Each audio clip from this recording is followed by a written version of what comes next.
May I have a look? You just want to see them.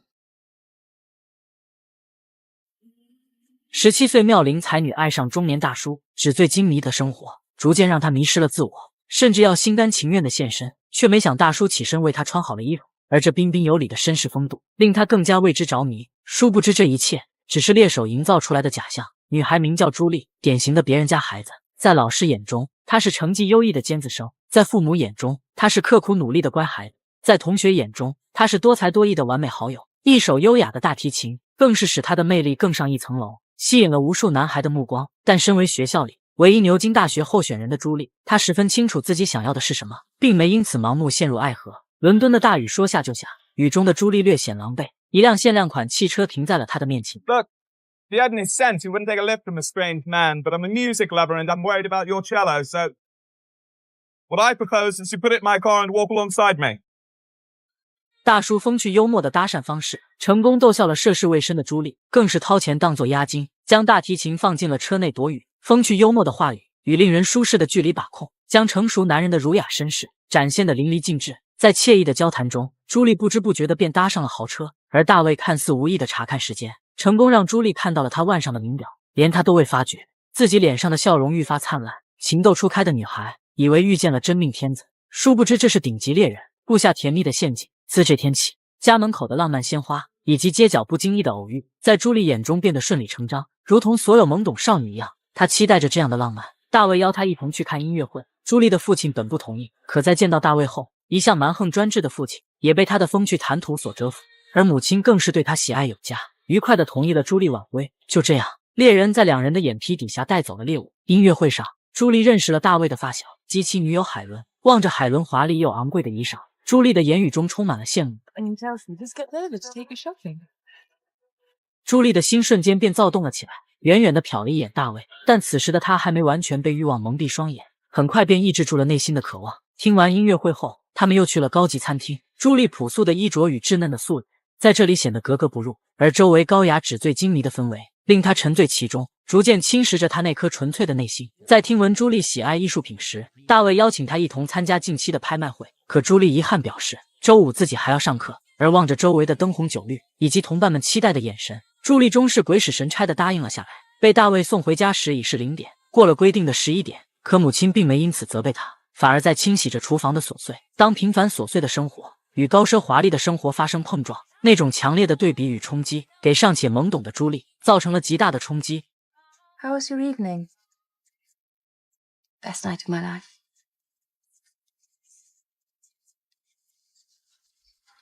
周五那天，朱莉翘课离开了学校。神秘的拍卖会显然比沉闷的课本更加令人向往。有大卫站在身后，他兴奋地喊出一个又一个天文数字，而这挥金如土的姿态带给了他前所未有刺激感，让朱莉一度忘却了自己平凡的家境。她跟同学炫耀着近日里精彩的生活，在他们羡慕的目光中，朱莉收获了比考第1名，更令她满足的优越感。而成绩也在提醒着她，牛津越来越远，曾经全校的希望，此刻已堕落位了。在及格线徘徊的普通学生，母亲想要给他报补习班，可父亲却认为那种按小时收费的课程开销比烧钱还快，父母因此大吵一架。而朱莉却不以为意，未经历风雨孩子又怎知道父母挣钱的不易？她依旧每天与大卫待在一起，任由纸醉金迷的生活侵蚀自己的内心。这天晚上，大卫突然到访，在朱莉父亲面前营造了一副完美成功人士的模样，吹嘘自己认识诸多牛津教授，正好可以带朱莉去认识一下。父亲认为这是个机会，但朱莉清楚大卫从未读过大学，不可能与那些名校教授产生交集。可他并没揭穿，反而迷醉地望着与父母侃侃而谈的大卫。 I'd love to meet him. 就这样，朱莉获得了父母的首肯，猎人再次将猎物骗到了手中。而这次猎人有了充足的时间，在海伦的精心打扮之下，此时的朱莉卸下少女的稚嫩，多了几分知性优雅，看得大卫与发小十分惊异。在牛津大学的小酒馆里，海伦嘲笑着大学生灰头土脸的外表，还劝朱莉千万别变成他们那样，谈吐间透露着对学习深深不屑。为了蒙蔽朱莉的父母，大卫以牛津教授的名义给他的书签名，而朱莉对此丝毫没有介意。晚上他们开了同一房间，朱莉显得很拘谨，而大卫脸上充满了期待。 I'm a virgin. And I want to stay that way until I'm 17. I think that's good. I think that's right.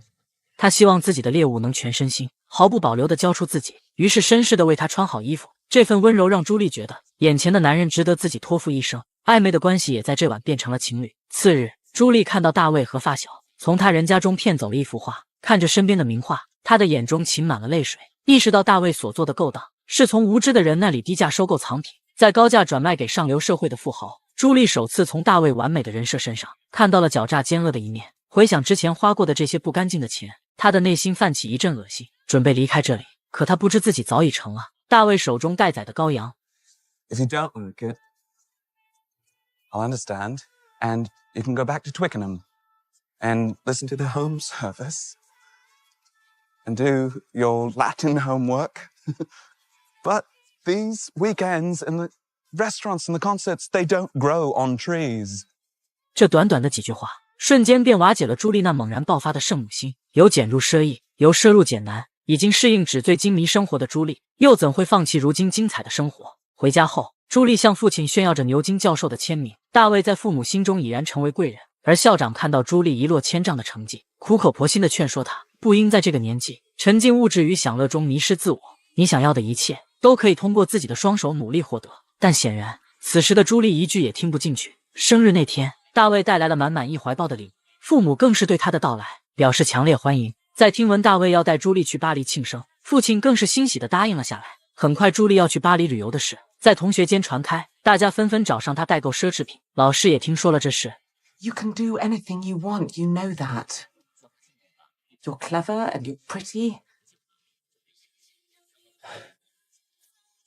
Is your boyfriend interested in cover, Jenny? I'm not quite sure what you're trying to tell me. I'm telling you to go to Oxford no matter what. Because if you don't, you'll break my heart.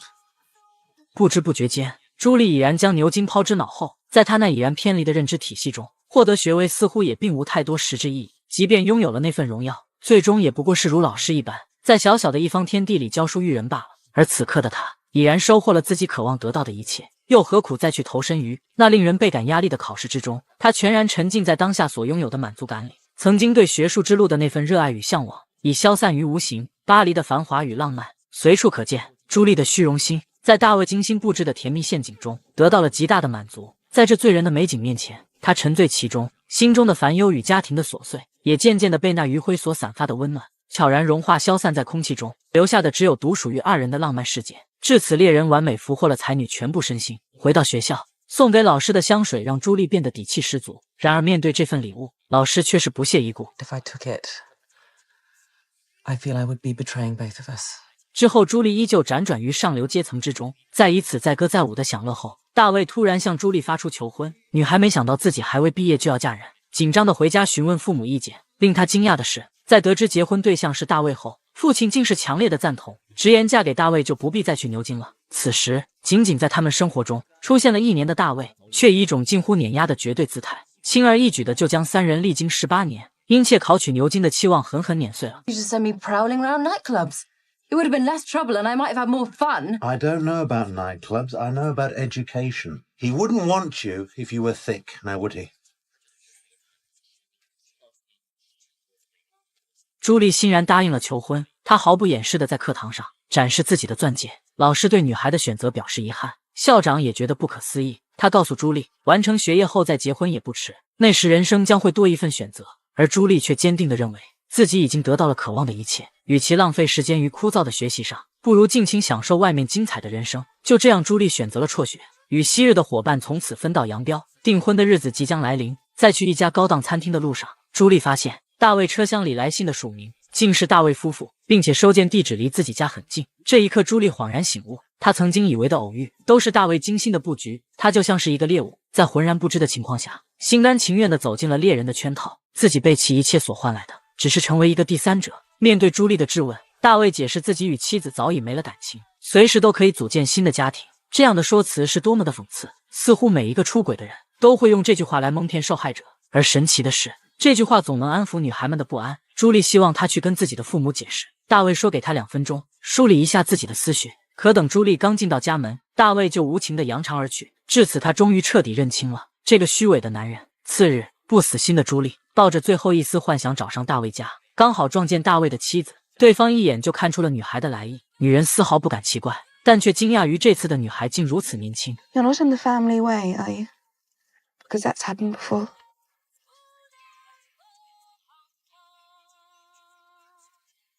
Thank God for that.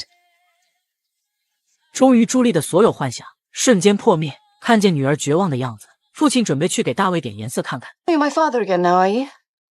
But what were you when you encouraged me to throw my life away? Silly schoolgirls are always getting seduced by glamorous older men, but what about you two? 迷途知返的女孩找到校长，但校长表示自己给过机会，可惜你没有珍惜。人要对自己的选择付出代价。此刻，朱莉终于明白，事情不能做得太绝。如果当初自己态度好点，或许她现在还有退路。走投无路之下，朱莉找上了曾经以她为豪的老师。没想到老师的房间竟是如此温馨舒适，简单的公寓里装满了她想要的一切。对此，朱莉愧疚不已。她为自己曾经的愚昧无知向老师诚恳的道歉。I was so hoping that's what you were going to say. 往后的日子里，朱莉找回了最初的生活。公交车上有她重拾书本的身影，凌晨的夜灯下有她无数次苦读后崩溃的模样，而那来回徘徊的阳台见证着她的坚持与努力。终于在这天，本着急上班的父亲却悠悠返回了餐桌。It is my pleasure to inform you that your application to read English at Oxford has been accepted. 考入牛津大学后，朱莉有了与自己年纪相仿、志同道合的男友，两人商量要一起存钱，同游浪漫美丽的巴黎。就如影片中所说，生活没有捷径，这是一条永恒不变且无比深刻的真理。人生每一丝一毫的成长与进步，都需要无比坚定的信念和脚踏实地的态度。要在岁月的磨砺中去沉淀、去积累、去一步一个脚印的稳步前行，去探寻隐藏在生活深处的价值与意义，去领悟那只有通过辛勤付出与执着坚守后，才能真正收获属于自己的美好馈赠。人生没有弯路，也没有捷径，有的只是自己该走的路。